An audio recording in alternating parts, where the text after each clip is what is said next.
getting the guys out there, the conditions a bit? Yeah, it's good for us. Go out there. Saturday may be cold, may be snowing, who knows? So it's good to go out there, create some mental toughness. And the guys responded. Went out there, it was windy, some snowflakes, snow flurries, and the guys went out there and did a good job of executing. And so we're ready for any conditions that may happen on Saturday. I know Adrian is able to play, brings deeper passes into the play because of his arm strength, but you guys got a lot of mileage out of a handful of short throws against Indiana, 2 to Wandale, 3 to Wandale, and 1 to JD. How much work have you guys done on screen passes and short patterns that can create big plays without having to throw it a long way? Yeah, really in this offense, we want to be able to stretch the defense, put stress on the defense with long throws as well as short throws. The screens, they got to cover the entire field.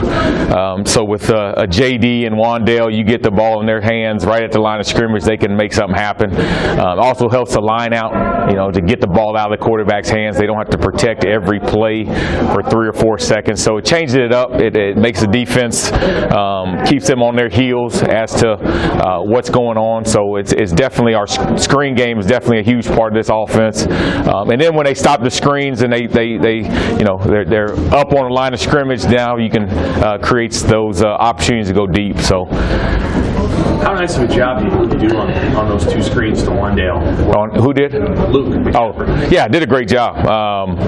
As a quarterback, you've got to, on both of those, it was, we wanted to crack the linebacker because the linebacker had Wandale man, so the quarterback did a good job of just buying time, allowing that X receiver to come in and crack.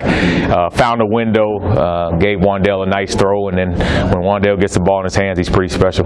Yeah, obviously, Wandale can make plays, but have you been surprised with just his toughness? Some hits he takes and keeps coming. Yeah, he doesn't seem like a freshman, and he doesn't seem like a 5'9", 175-pound freshman. He plays tough with attitude.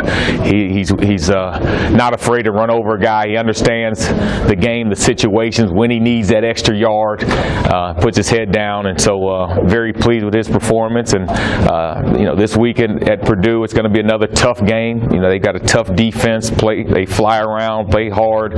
So we're going to need more performances like that from him and other guys on the offense. How do you assess your red zone offense this year in total? We can be better. In this league, when you get down to the red zone inside the 20, I mean, you've got to score. We've had some struggles at the kicking position, so we got to take it in our own hands. And instead of settling for field goals, we got to go and score touchdowns against the offenses we're going to play. Touchdowns are going to win games, so we can't settle for field goals. How often do you work on it? Because I know obviously you guys don't necessarily even want to be in the red zone. You want kind of bigger plays. So how do you balance putting in bigger plays where you wouldn't need to be in the red zone and also focusing on the action? Yeah, really Wednesdays we start our red zone preparation, and we work Wednesday's a heavy red zone day. We'll touch upon it Thursday and then Friday as well. So it's important because you're not always going to get explosive plays. So when we get inside the 20, we got to make sure we're sound. We got to make sure we know what we're doing so we can punch the ball in. It seems like you guys didn't go outside of town even in August during fall camp and everything like that. Yeah. Why was this the week to bring them outside and kind of test them a little bit? Yeah, Coach Frost emphasizes toughness and getting out, and we're playing on a grass field, so the field may be sloppy. Rained a lot last week there at Purdue, so it may be a sloppy track. So we wanted to make sure that we got out this week and practiced on the grass, got used to the elements, got used to the conditions, so that if it is sloppy and rainy, snowy, whatever, that we have confidence that because we prepared and because we practiced on it, that we'll be ready to go. Have they responded well to that bad weather? Yeah, good day. Good day yesterday. We were outside. Good day today. Guys are, they focused in. A lot of times you go out there and it's cold, snowy. But those guys were focused on a game plan, focused on what we have to do, and we definitely got better today. As a coach, how do you keep guys in your room engaged? If maybe the season hasn't gone like they hoped it would individually, and maybe a guy would want to check out. What do you do with those types? Well, we told them that the standard is a standard. So if things aren't going your way, we try to teach life lessons.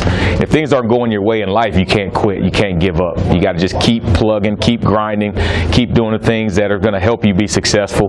Also told them that we've got 4 more games guaranteed, and that let's make this the best 4 games of individually of the year season and collectively. And so the guys have done a great job responding, being dialed in. No one's checked out.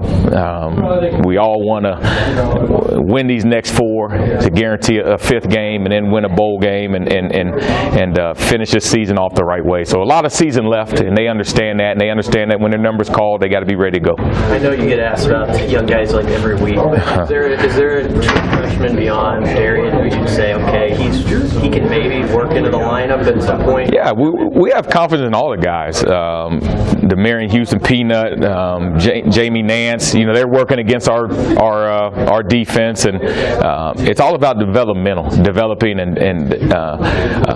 so they're lifting, they're going against our defense. They'll have a January, a February to create some mental toughness and physical toughness, and then have a spring, and then so we expect those guys, this time next year to be in the mix and help to contribute. And then we got to go out and recruit and continue to bring in guys that can help this program get to the top. With having some success against Indiana offensively, are you guys closer to finding just a couple of things you do really well in identity? Yeah, we are. Of the 4, we showed the offense. We had 4 clean series where we didn't have a penalty, didn't have a turnover. There was less than 3 tackle for losses, and when we had clean series, we scored 4 times. So when we don't beat ourselves, then we're pretty good.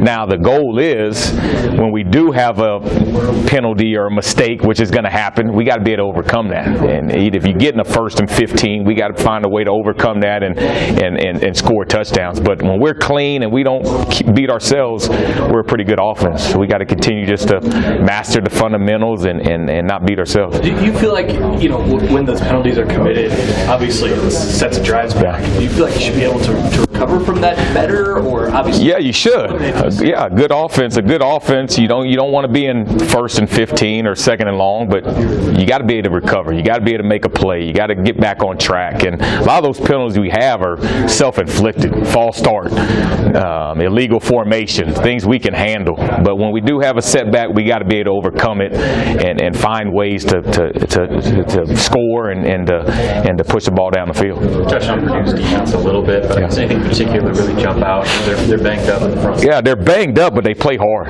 They play as a unit. You wouldn't tell that they were 2 and 6. I mean, those guys fly around. Up front, they're very active. They'll get in some 3-man fronts. They'll get into some 4-man fronts. They'll bring the house and play cover 1 behind it. So they mix it up too. So you're never really sure what you're going to see on any given play. So we got to be dialed in. The offensive line has to be dialed into the different fronts they're going to present. But they play hard. They play hard, and we remember them from last year, and they got after us last year, and got a lot of those guys back. So we're expecting a tough game, and we got to be mentally prepared to go in there and fight. Troy, if Adrian does come back Saturday, how valuable do you think these last 3 weeks will have been for him and his mental preparation being off the field? Yeah, it's huge. Adrian's our leader. He's our guy, and so to get him back, I think will give us a lift, and guys will be psyched that he's back, and he's ready to go. I mean, he even when he was out, he was engaged, he was focused, he was around the team, and so I think he's chomping at the bit to get back and prove what type of quarterback he really is. So we're glad if he's able to go. We're glad to have him back. Good. All right, guys. Appreciate it.